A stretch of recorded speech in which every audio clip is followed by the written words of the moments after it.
नमस्कार, बहुत स्वागत है आप सभी का। मैं हूं आपके साथ मनु तेवतिया।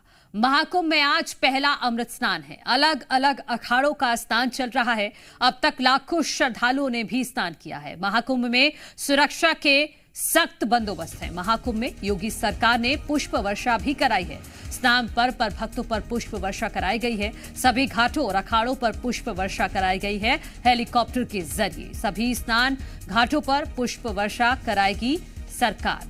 तो जिस तरह से आज क्योंकि पहला अमृत स्नान है, तो आज पहले अमृत स्नान पर ही सुरक्षा के भी तगड़े बंदोबस्त रहे हैं। और ये इस दौरान की तस्वीरें जब हेलीकॉप्टर के जरिए घाटों पर पुष्प वर्षा कराई गई है, तो ये तस्वीरें बेहद अद्भुत हैं। और ये एक सिग्नेचर मार्क है योगी सरकार का, क्योंकि इससे पहले भी आपने कई बार देखा होगा कि कांवड़ियों पर भी पुष्प वर्षा कराई गई है। तो ये तो महाकुंभ है, यहाँ तो भारी संख्या में श्रद्धालु जुटे हुए हैं और आज साधु संत भी वहां पर मौजूद हैं। उन्हीं के ऊपर हेलीकॉप्टर के जरिए ये पुष्प वर्षा कराई गई है। ये 6 अलग अलग तस्वीरें हम आपको दिखा रहे हैं, क्योंकि आज मकर संक्रांति है। तो इस मौके पर पूरे देश में ही लोग अलग अलग जगहों पर पहुंचकर आस्था की डुबकी लगा रहे हैं। हरिद्वार की तस्वीरें आप देख लीजिए।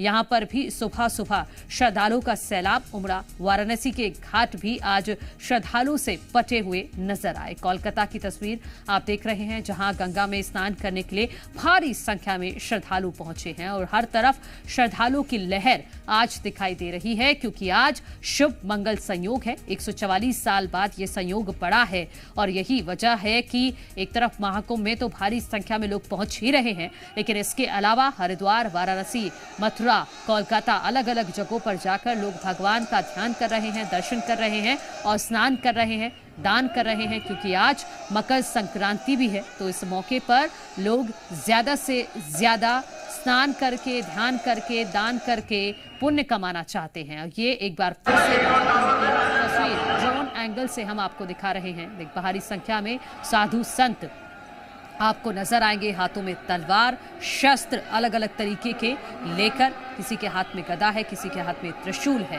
और आप नागा साधुओं को देखेंगे तो पूरे शरीर पर भस्म रमाकर आगे बढ़ रहे हैं और अपनी बारी का इंतजार कर रहे हैं। 3 से 4 अखाड़े अभी तक स्नान कर चुके हैं। 13 अखाड़े हैं, तो एक एक करके सभी अखाड़ों का नंबर आ रहा है और सब अपने वक्त पर स्नान कर रहे हैं। 30 से 40 मिनट का वक्त हर अखाड़े को दिया जा रहा है और ये तस्वीरें आपको दिखा रहे हैं। ये अखाड़ा के लोग आगे बढ़ते हुए, ये पंचायती अखाड़ा है संभवतः जो आगे बढ़ रहा है, जिसमें तमाम साधु संत हैं, नागा बाबा हैं, महामंडलेश्वर हैं, पीठाधीश्वर हैं, पदाधिकारी हैं और सभी एक एक करके आगे बढ़ रहे हैं और स्नान कर रहे हैं। और इसी बीच आप देखेंगे कि सुरक्षा के भी तगड़े बंदोबस्त हैं। जैसे जैसे जो अखाड़े के लोग हैं वो आते हैं, तो पूरा एक कॉरिडोर पुलिस उनके लिए बना देती है। ये देखिए, ये पीठाधीश्वर हैं किसी अखाड़े के, जो आगे बढ़ रहा है धीरे धीरे ये काफिला। और वहां पर गंगा तट पर पहुंचकर, संगम के नोच पर पहुंचकर पहले गंगा मैया को प्रणाम किया जाएगा,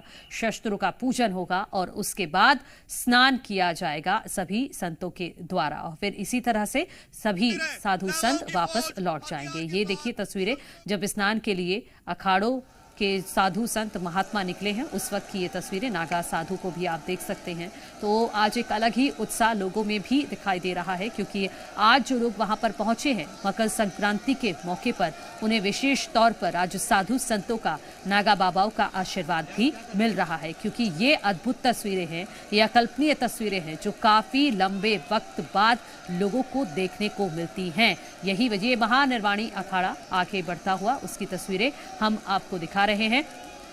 जूना अखाड़ा जो सबसे बड़ा अखाड़ा है, जिसमें सबसे ज्यादा साधु संत हैं, वो अभी स्नान कर चुका है। निरंजनी अखाड़ा के साधु संत और भी स्नान कर चुके हैं। ये महानिर्वाणी अखाड़े की तस्वीरें, ये आनंद अखाड़े की तस्वीरें हम आपको दिखा रहे हैं, क्योंकि 13 अखाड़े हैं और एक एक करके सभी का समय निर्धारित किया गया है स्नान के लिए।